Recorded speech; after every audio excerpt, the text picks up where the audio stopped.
कविता पाटील रेसिपीजमध्ये आपल्या सर्वांचं अगदी मनापासून स्वागत आहे। दुपारच्या जेवणासाठी रोज काय नवीन बनवायचं हा प्रश्न नेहमीच गृहिणींना पडलेला असतो। त्यातच नेहमीचे पदार्थ खाऊन कंटाळा येतो।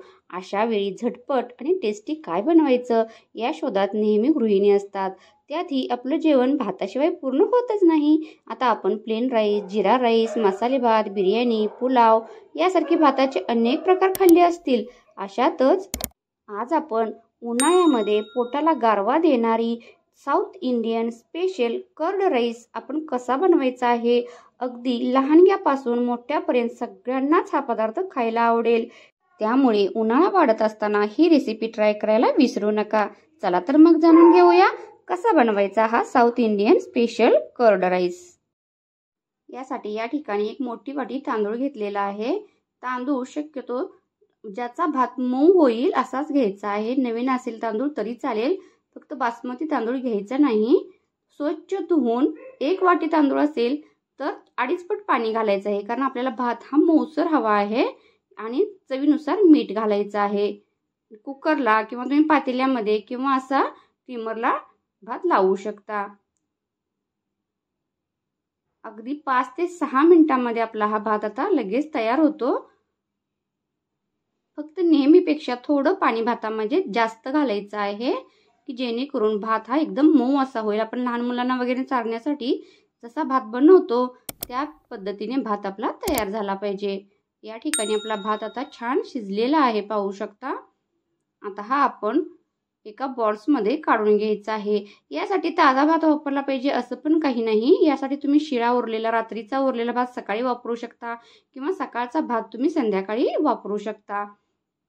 जर तुम्ही ताजा भात वापरलात तर मात्र हा भात पूर्णपणे थंड करून घ्यायचा आहे। गरम असताना थोडासा स्मॅश करायचा आणि नंतर फ्रीजमध्ये वगैरे ठेवून द्यायचा आहे। आणि थंड झाल्यानंतरच आपण पुढची कृती यामध्ये करायची आहे। तर भात आपला पूर्णपणे थंड झालेला आहे।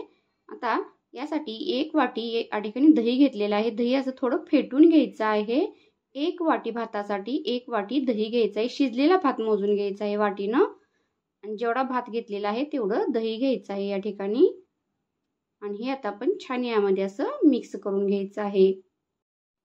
तर छान मिक्स झाल्यानंतर जर आपल्याला आवश्यक वाटेल तर दही आणखी तुम्ही वापरलं तरी चालेल, किंवा जर तुम्हाला जास्त दही नको असेल तर या ठिकाणी तुम्ही थोडंसं दूध वापरलं तरी चालेल।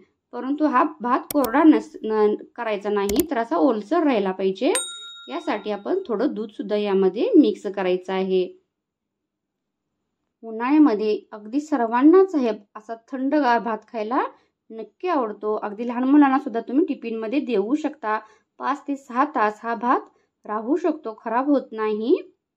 आता यामध्ये 1 चमचा पिठी साखर घालायची आहे। पिठी साखर अगदी थोडीच घालायची आहे। भाताला गोडवा आला नाही पाहिजे, तर फक्त दह्याचा आंबटपणा वगैरे असेल तर निघून जावा। यासाठी 1 चमचा फक्त पिठी साखर वापरायची आहे। आता हे तयार मिश्रण आपण साईडला ठेवून द्यायचं आहे। आता गॅसवरती आपण यासाठी तडका तयार करून घ्यायचा आहे। कोणत्याही प्रकारचं भांडं तुम्ही तडक्यासाठी वापरू शकता, जे अवेलेबल असेल ते। तर यामध्ये शक्यतो 4 ते 5 चमचे तूप घालायचं आहे। तूप किंवा तेल काही वापरलं तरी चालेल। तूप किंवा तेल कडल्यानंतर या ठिकाणी अर्धा चमचा मोहरी, अर्धा चमचा जिरे, त्याचबरोबर 1 चमचा उडीद डाळ टाकायची आहे।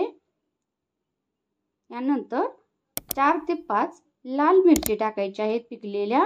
तुम्ही या ठिकाणी हिरवी मिरची सुद्धा बारीक कट करून वापरली तरी सुद्धा चालू शकेल, लाल मिरची सोबतच। चिमूटभर हिंग टाकायचं आहे। 8 ते 9 कढीपत्त्याची पाने टाकायची आहेत। आणि आता हा छान असा तडका बनवून घ्यायचा आहे।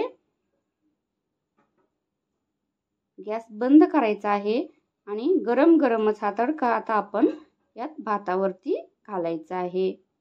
वरून तुम्ही बारीक चिरलेली कोथिंबीर किंवा डाळिंबाच्या बिया, तळलेले काजूच्या बिया किंवा ढबळी मिरची जी असते लाल कलरची ती सुद्धा गार्निशिंगसाठी करू शकता। अतिशय हेल्दी, उन्हाळ्यामध्ये पोटाला थंडावा देणारी ही रेसिपी नक्की ट्राय करा आणि कमेंट करून कळवा तुम्हाला आजचा व्हिडिओ कसा वाटला। व्हिडिओ आवडल्यास लाईक, शेअर, सबस्क्राईब करायला विसरू नका. व्हिडिओ शेवटपर्यंत वॉच केल्याबद्दल मनापासून धन्यवाद. चला भेटू नेक्स्ट व्हिडिओमध्ये.